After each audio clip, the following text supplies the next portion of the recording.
The scripture today is from Psalms. It's Psalm 72 and it's verses 12 to 14. He will rescue the poor when they cry to him. He will help the oppressed who have no one to defend them.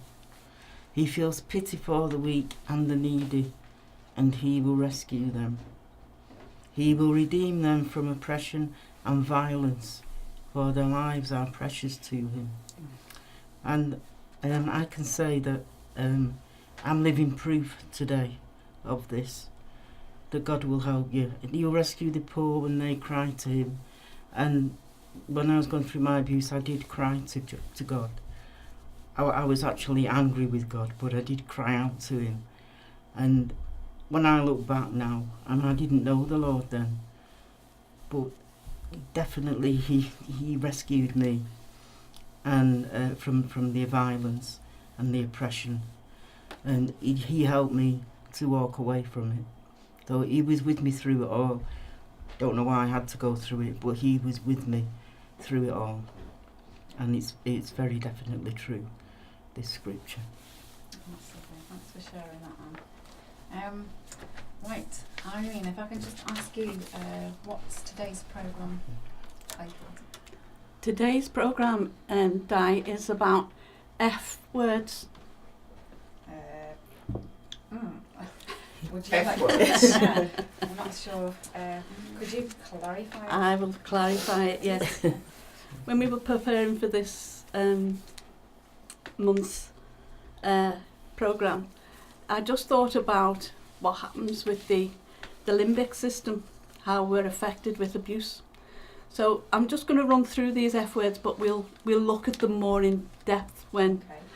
So I'm thinking it's not the F words we're thinking of. no. That's good. And I'm sure that goes through a few people's names. When I mentioned this to the girl, my family, they went, "What?" But some of the listeners we're going to look at positive. First of all, we're going to look at negative F words, and some of the listeners could probably add more, and then we're going to look at the positives. Great. So this is a quick overview. Excuse me, of the negative F words. And for some, this is, for those who are suffering abuse, this is real. But we just want to stress that female genital mutilation at this time of the year could be rife. If anybody knows of anybody, or if it's you that is listening that is going to go through this, please inform the police. Please get in touch with us. There's help out there to save this happening. So that's female genital mutilation.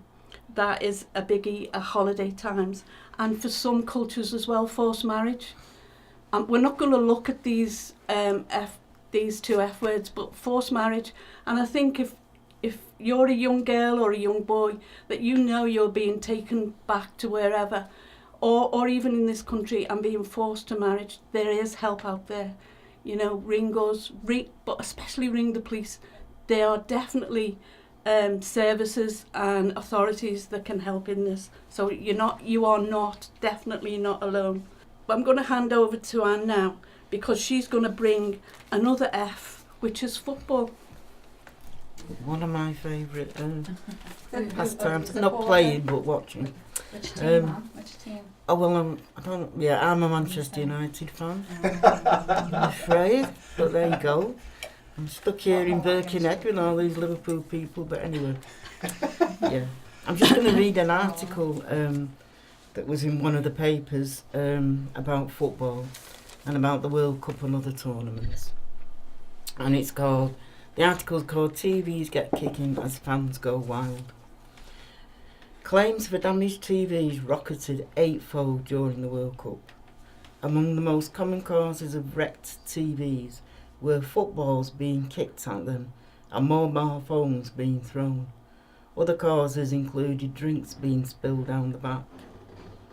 Phil Ost of Zurich Home Insurance said, after summer of football fever, fans of all ages were turning their attention to the new Premier League season. But it's easy to get carried away by the excitement of the game, and then accidents do happen. Indoor kickabouts, tossed mobile phones, and spilt drinks lead to an eightfold increase in claims for TV damage during the World Cup. So while he might be attempting a Kieran Trippier free kick, Harry Kane penalty or a Harry Maguire header, leave your football skills for the garden, park or pitch. He added, the World Cup saw a huge increase in TV claims. Now, that's just what happens to your TV during a football match, during these tournaments, World Cup, European Championships. But now, as it says, start of the Premier League season. So you can imagine if that happens to TVs and other bits of furniture, you can imagine what happens to people. I mean, some people take the football very seriously. I mean, when I was younger, I was a bit more avid than I am now, and I can understand people get really mad, and if they've had a drink, they take it out on the partner, things like that. So you can just imagine now that the Premier League season is starting again, what violence would happen. And also because of the abuser's intimate knowledge of the people they're abusing, they can use this to play on the person's weaknesses. So we could say that the abused people live in fear. They're in fear nearly all the time. And sometimes it's this very fear that can stop and put the people off leaving the situation, because fear paralyses and cripples, and it's so damaging. The other two things that are quite big are the fear of the stigma of domestic abuse and also the loss of the person's reputation. Because even in this so-called enlightened generation, you know, people still feel the stigma of domestic abuse. It can discourage people from seeking help because they feel maybe they're to blame, they feel they're ashamed that it's happening, they feel they're being labelled and treated accordingly, they may feel isolated by the abuse, and some of them feel they can have a diminished status in society. They can experience discrimination from others, and when somebody feels stigmatised, it's very disempowering. And loss of reputation, this can be a huge worry. What will people think? How will friends and people at work react when they find out?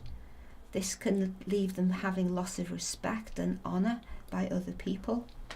Will it change how others now see them when they know this has been happening? And sometimes the abusers say they will ruin the person's reputation by telling lies about them or the situation.